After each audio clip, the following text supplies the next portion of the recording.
इसरो ने एक बार फिर कर दिखाया कमाल।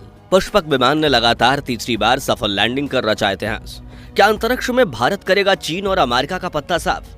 जी हां दोस्तों, इसरो ने अपने RLV यानी रीयूजेबल लॉन्च व्हीकल पुष्पक की लगातार तीसरी बार सफल लैंडिंग करवाकर इतिहास रच दिया है।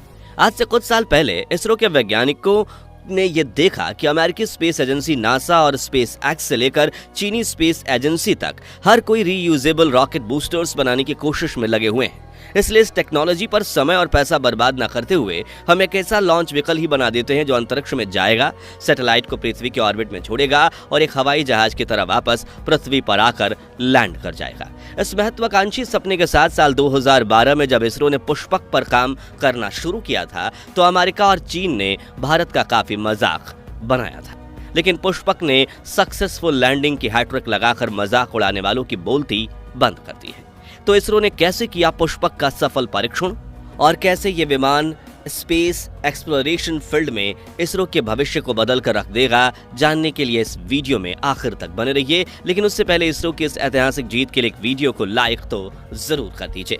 23 जून 2024 भारतीय स्पेस एजेंसी इसरो ने अपने RLV LEX-03 यानी तीसरे लॉन्च एक्सपेरिमेंट की तैयारियां शुरू की। इसरो की मदद के लिए इंडियन एयरफोर्स का चिनूक हेलीकॉप्टर लॉन्च साइट पर पहुंच चुका था। इसरो की टीम ने एयरफोर्स के इस बाहुबली चॉपर में पुष्पक RLV को लोड किया।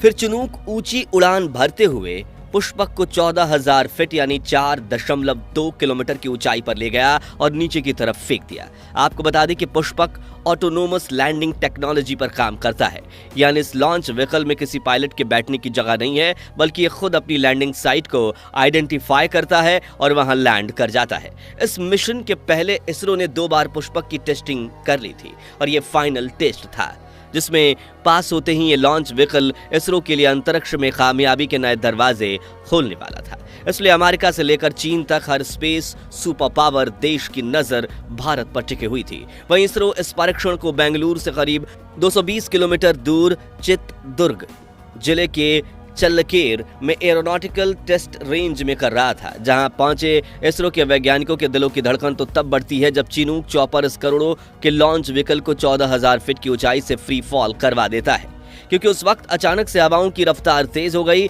और मौसम बिगड़ रहा था।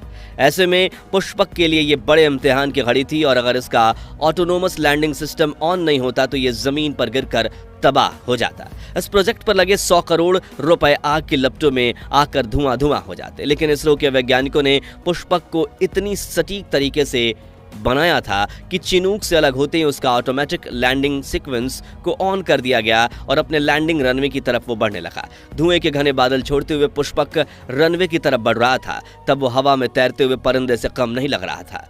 अब इसरो के वैज्ञानिकों की बढ़ती धड़कनों के साथ आखिरकार पुष्पक विमान रनवे के पास पहुंचा और उसने अपने पिछले दोनों पहियों को रनवे से टच किया। इस वक्त पुष्पक की रफ्तार 320 किलोमीटर प्रति घंटा थी, जो कि आमतौर पर किसी लड़ाकू विमान से कहीं ज्यादा है। लैंडिंग के वक्त एक फाइटर जेट की स्पीड 280 किलोमीटर प्रति घंटे होती है। ऐसे में पुष्पक की स्पीड में तेज गिरावट लाने के लिए वैज्ञानिकों ने इसमें एक पैराशूट लगाया था। इस ब्रेक पैराशूट को खोलकर पुष्पक अपनी गति को घटाकर 100 किलोमीटर प्रति घंटे तक लेकर आया, जिसके बाद इसने खुद ही लैंडिंग गियर ब्रेक की मदद से रनवे पर ब्रेक लगाई। पुष्पक के रुकने के साथ ही ये एक्सपेरिमेंट सफल हो गया, जिसे देखकर स्पेस रेस में भारत के साथ कंपटीशन कर रहे चीन, अमेरिका और यूरोप जैसे देशों की सांसें थम गई थी, क्योंकि PSLV के बाद अब इस पुष्पक RLV के जरिए इसरो अपने मिशंस को और ज्यादा अफोर्डेबल कर पाएगा, जिसके बाकी स्पेस एजेंसी को गहरी चोट पहुंचेगी। दोस्तों, हो सकता है कि पुष्पक आपको देखने में काफी छोटा लग रहा हो, लेकिन बता दें कि यह छोटा आकार सिर्फ टेस्टिंग के लिए ही बनाया गया था। आगे चलकर ये स्पेस शटल का आकार बड़ा हो जाएगा और सैटेलाइट के अलावा एस्ट्रोनॉट्स को भी अंतरिक्ष में लेकर जाएगा। इतना ही नहीं, इसके जरिए पृथ्वी की कक्षा में घूम रहे खराब सैटेलाइट को फिर से रिपेयर किया जा सकेगा। अंतरिक्ष में सैटेलाइट लॉन्च करने में अब नई क्रांति आ रही है और जब बार बार एक ही रॉकेट लॉन्च किया जाएगा तो हर मिशन में तबाह हो रहे महंगे रॉकेट का खर्चा बचेगा और स्पेस मिशन काफी ज्यादा किफायती हो जाएंगे। अब सवाल ये है कि रीयूजेबल लॉन्च टेक्नोलॉजी आखिर काम कैसे करती है। तो बता दें कि एक लॉन्च व्हीकल के 2 हिस्से होते हैं, पहला रॉकेट और दूसरा उस पर लगा स्पेसक्राफ्ट या सैटेलाइट। जिसे पृथ्वी के वातावरण से बाहर ले जाकर ऑर्बिट में छोड़ने का काम रॉकेट करता है।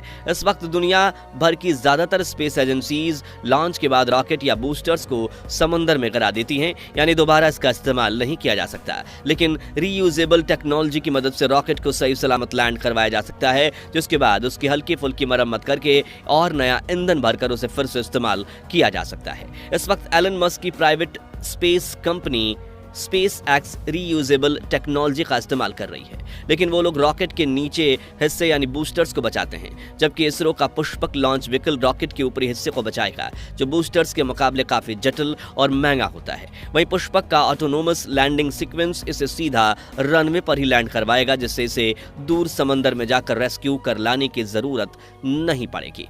अब इसरो पुष्पक पर REX यानी कि रिटर्न टू फ्लाइट एक्सपेरिमेंट और स्कीम-जेट प्रपल्शन एक्सपेरिमेंट करेगा। इसी के साथ पुष्पक लॉन्च व्हीकल साल 2030 तक उड़ान भरने के लिए तैयार हो जाएगा।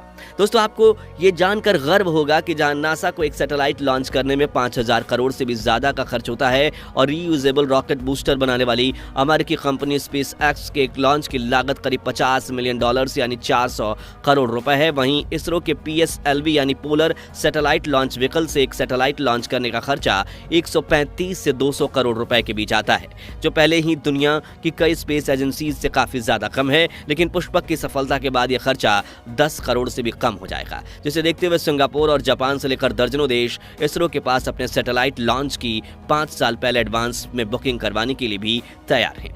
इतना ही नहीं, मार्स कोलोनाइजेशन मिशन में जहां स्पेस एक्स का अंदाजित बजट $100 बिलियन है, वहीं इसरो अपनी इस नई टेक्नोलॉजी की मदद से इस मिशन को 5 गुना कम खर्चा करने में सिर्फ $20 बिलियन में ही कर पाएगा। पुष्पक लॉन्च व्हीकल के अलावा इसरो ने अपने कई महत्वाकांक्षी प्रोजेक्ट्स पर काम शुरू किया है, जैसे कि गगनयान, चंद्रयान 4, मंगलयान 2 और निसार यानी नासा इसरो सैटेलाइट।